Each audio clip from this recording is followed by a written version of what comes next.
This is the Forward Motion Business Show with Professor Ken and Professor Paul A. Marino, broadcasting from Unilatina International College. Hit new heights. Start with Forward Motion.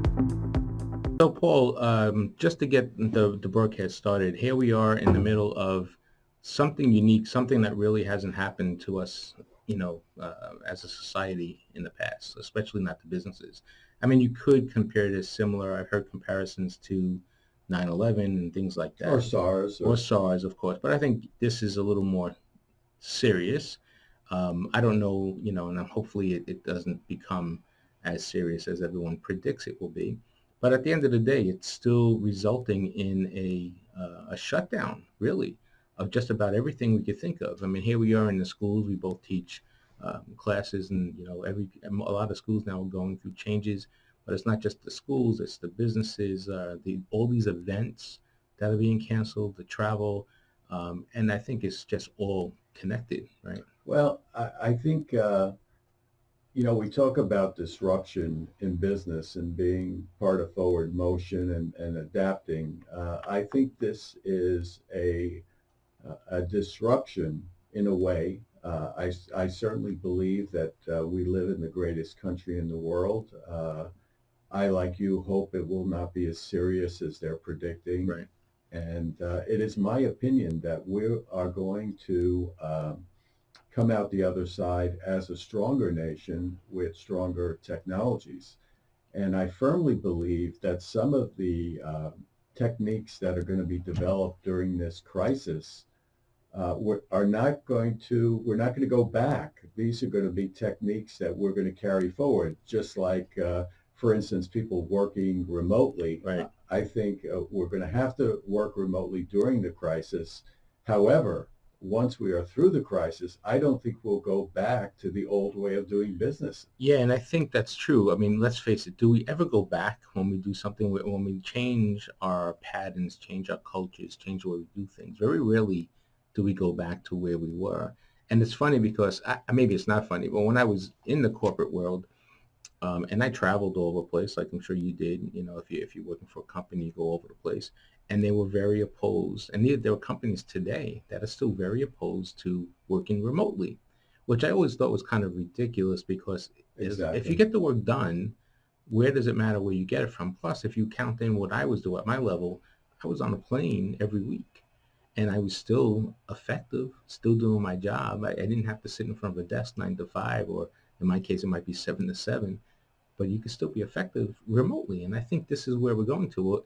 Unfortunately, we're going to end up inside more than we are going to end up outside, I think. Well, I think another factor that you have to put into the mix is now we have more and more tools to Right. work remotely. Right. We have things like Zoom, we have high-speed internet, we have streaming, we have more tools now. So if you want to look at this as an opportunity, it's an opportunity for us as businesses to develop tools that really help us to work productively in a remote environment. And Right. you look at a cost analysis. There are companies who have spent hundreds of $1 millions in fixed assets, offices and remote locations and all that stuff. Now, do they really need that? If you have the ability for 10, 20, 15, 25% or even 15% of your workforce working remotely, do you need that much fixed assets? Is it cheaper to have certain people working remotely? Yeah, and I think like I said, having this opportunity to be balanced between an entrepreneur, business owner, and having time in the corporate world. The one, as an employer, as a manager in the corporate world, one downside is you really don't have control over your time, your free time, because it's very difficult to separate. If you're sitting at home, if you're doing work remotely, and you could be very effective, but if you're home, and it takes time to understand how to manage your time. Some people who are home in the home office or working remotely end up working longer hours because they're at home, they're more comfortable, which they should be comfortable. But now instead of, if you work 7 hours or 8 hours or 10 hours a day, you might work 12 hours a day, which is to the benefit of the company. But of course, you're not getting a salary increase. And then In my case, I did that anyway because I was a salaried employee. So there is some disadvantages for an employee or for someone who works for a company that works remotely. But I think that's minimal because there's a lot more advantages than there are disadvantages. In a previous show, we talked about the power of an audio book and about the amount of downtime we have in a car where we could use that as a learning environment. So Right. let's take that same example.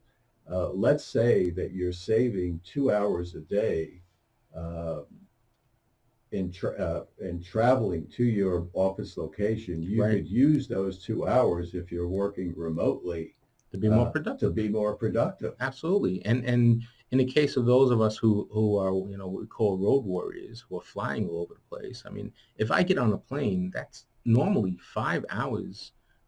If I'm traveling within a 2 hour distance, it's 5 hours that day that I can't work at all. And if you're traveling even longer distances, much more.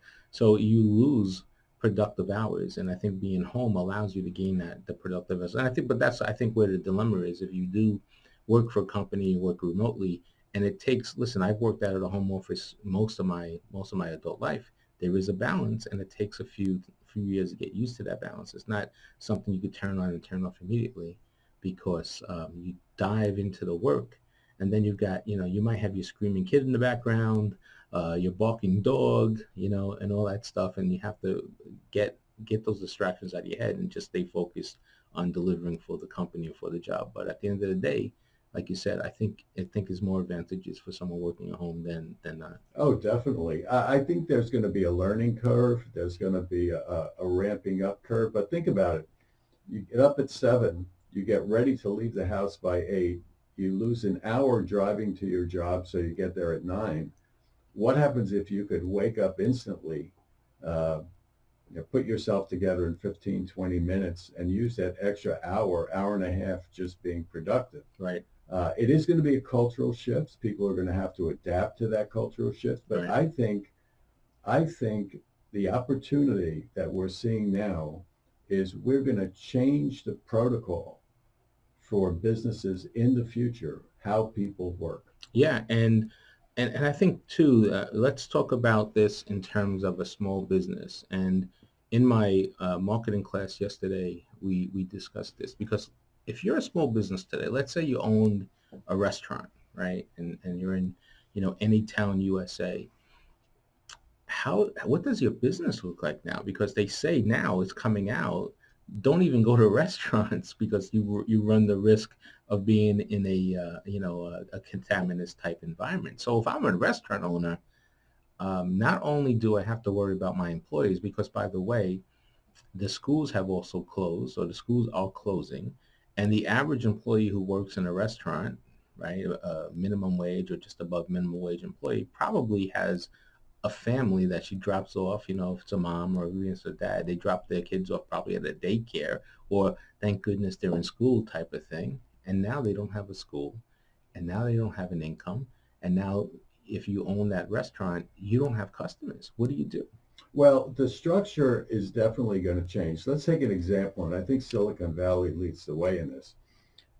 Programmers and software architects in Silicon Valley, they really don't have fixed schedules. They don't have to go into the office. So what the companies are doing is they're actually putting T1 lines or fast internet lines into their home. So someone who's an engineer, a software engineer, they have the ability to wake up in the morning, do programming at home, Right. interact with their team versus Zoom, and maybe only go into the office maybe 1 or 2 days a week. Right. So the protocols are going to change. People are going to have to become more disciplined. They're going to have to learn how to, deal with this new environment. Now, you take a restaurant. You brought up the concept of a restaurant.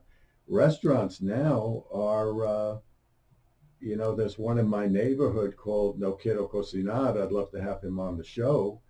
He took an old farm store drive-through and turned it into a restaurant where you drive through and you pick up your food on the way home. You put the Right. time down when you want to pick it up, and you drive through and you pick up your dinner. So The structure of restaurants and the structure of businesses, I think, are going to be forever changed given this environment. Yeah, and that's so, getting back to that. So I asked the question to the marketing class. Well, in terms of the marketing perspective, right? Because that's what we cover, obviously.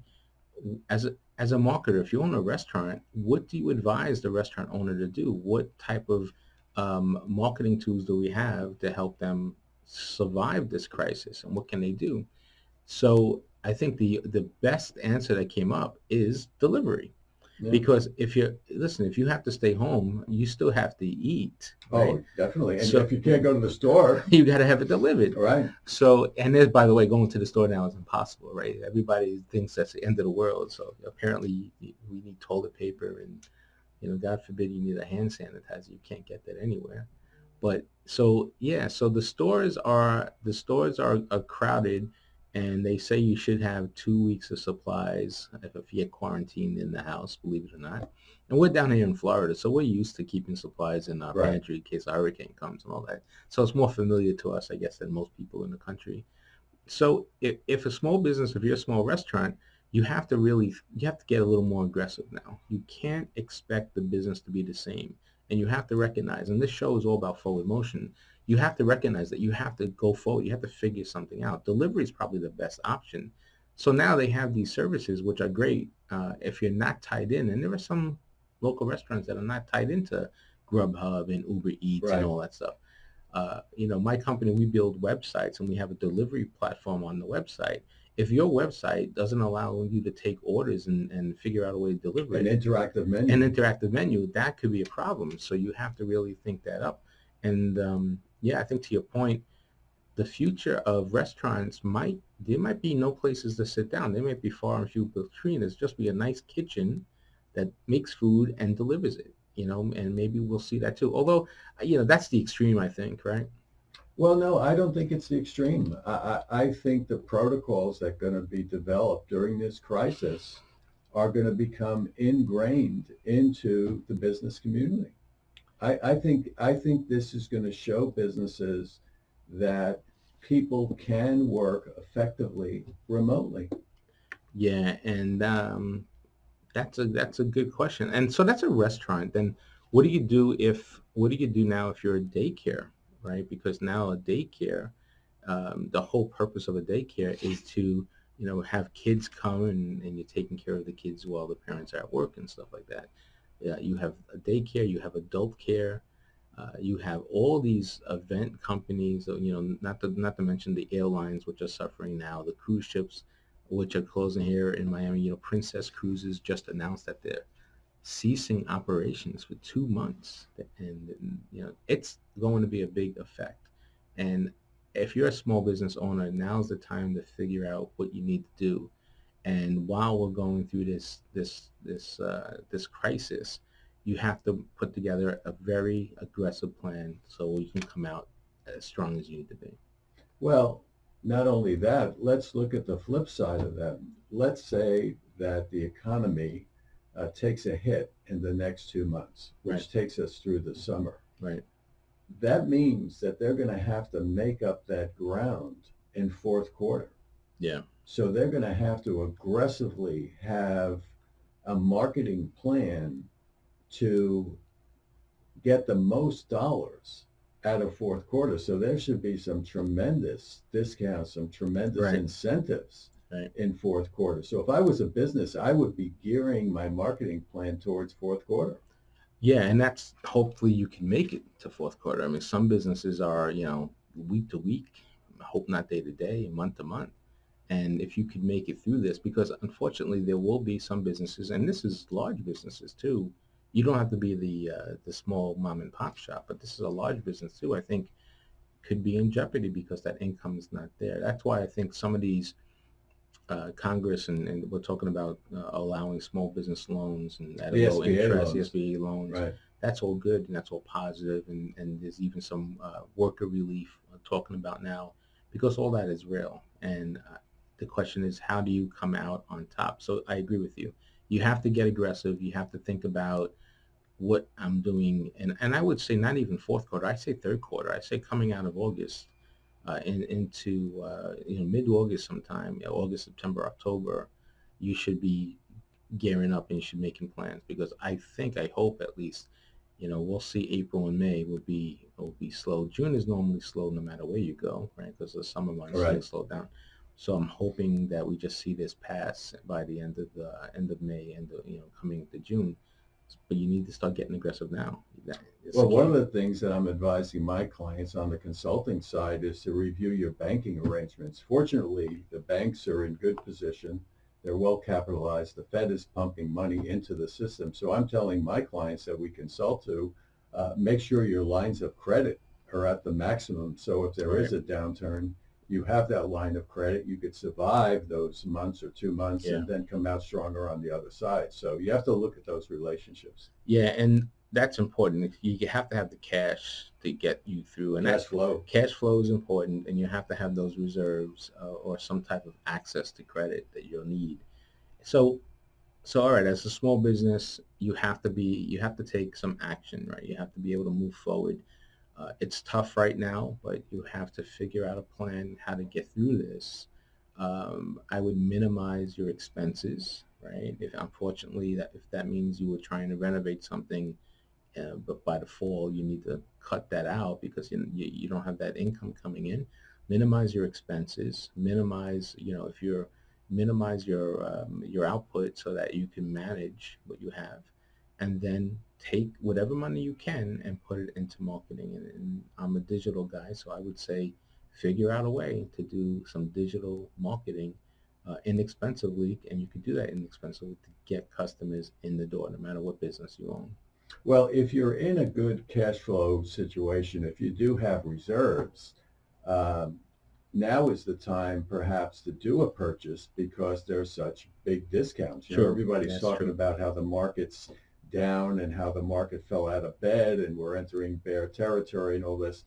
But, is the glass half empty or half full? There's a Right. lot of people now, and I'm of this school, that you should be buying equities because you're getting great companies at 30, 40% discounts. Yeah, I agree with that. I agree with that. So there are some positive aspects to all this, I think. And right now, I mean, as a small business owner, I'm thinking about how I can be more effective with my clients and help them get through some tough times. And that's the key. A crisis, the definition of a crisis is, a temporary disruption of what's going on, right? Mostly it's a negative disruption of what's going on. And the key to handling a crisis, you could do two things when you have a crisis. You can let it just consume you and take you down, or you could figure out a way to get stronger like a phoenix and rise from the fire, that type of thing, right? Well, let's look at this as just a protocol. There are companies out there who have 100, 200, 300 and above employees, and they have to house those employees through fixed assets. They have to pay a lot in rent. They have to, buy property. You have to build buildings. So let's say they use this crisis as an experimental, as an incubator, and they devise a way that they could take 20, 25% of their employee population and let them work remotely on a flex schedule basis. Think about the money that they will save going forward Right. if they have the courage to explore these protocols now. And think now of all the companies who are making software like Zoom. They're going to come out with more and more advanced software Sure. to help us through this. So if we take advantage of this, call it a crisis, call it an opportunity, I think the protocols going forward will Yeah. be forever changed. Yeah, and I agree with you, and I think that's the key. The whole purpose of our show is to talk about forward motion, and we had a guest scheduled who unfortunately took ill because of the whole crisis that's going on, right? And it's all in our minds right now. It's constant, it's current. You can't really get away from it, no matter where you turn, you're hit in the face with the thing, whether you're sick or not, whether you're in the high risk group or not. It's still part of our lives, but you have to have forward motion. And I think, and I'm hoping that we have this incredible V-looking event. If you look at a graph that, yeah, we're heading towards the bottom right now, what is that, the right side of the V, but then we'll come right back and we're going to shoot back up in the fall. And that's what I'm hoping we see. And I think it's very possible because we got into this gangbusters. We had a strong economy, we had unemployment low, we had all of positive things happen to us, and I think we could rebound quickly. And small business represents what, 90% of every dollar generated in the country or something like that. So I firmly believe we're going to bounce back quickly. I firmly believe it. We're a nation of adapters. I think we're going to come out of this stronger. yeah, and like you said, we may come out of this in a new reality, where do we work where we put 200 people in a room anymore, or these cubicles, or these, what do they call them, the open space offices and stuff like that? Is that really possible? I mean, I do have a belief that the brick and mortar anything in our future has a very limited time left in this world. Because why would you need an office? I don't need an office anymore. I do all my work off my phone and off my computer. So why do I need to spend $500 a month, or in this case maybe $1,000 a month on an office? So if you're a big corporation, why do you need a big shiny building with a sign on it? That's a multi-million-dollar budget that you could be cutting by 15, 25%. Right. And your employees could still be productive. I mean, I would imagine, and we have to look at some efficiency stats, but I would imagine your productivity might be even higher if you're at home and you're happy and you have all that stuff, right? Well, look at the software industry. When they develop a piece of software, some of the programmers are not even in the same country. Right. So it's going to be interesting. We just wanted to cover something and share with our listeners, our viewers, what you can do. And I think the key takeaway here is, you have to hang in there. And this is a temporary thing. Could be 6 weeks, could be 8 weeks, hopefully not longer than that. But now's the time. Today is the time to make plans to what you're going to do when we start picking things up. That's the key takeaway here. And also, now is the time to take a look at your business model and be a true disruptor and say, what could I do to this business model? How can I tweak it? How can I modify it to make it stronger when I come out of this process, and keep those protocols going forward? Yeah, agreed. So we'll catch you on our next broadcast next Friday at 10 a.m. here from Unilatina International College. Hopefully by then you and I are not coughing or feverish or anything like that, and none of our family and friends. And we really want everyone to stay healthy. Remember the protocol when it comes to health. Wash your hands. Apparently you got to do it for 2 happy birthday songs. And wash your hands.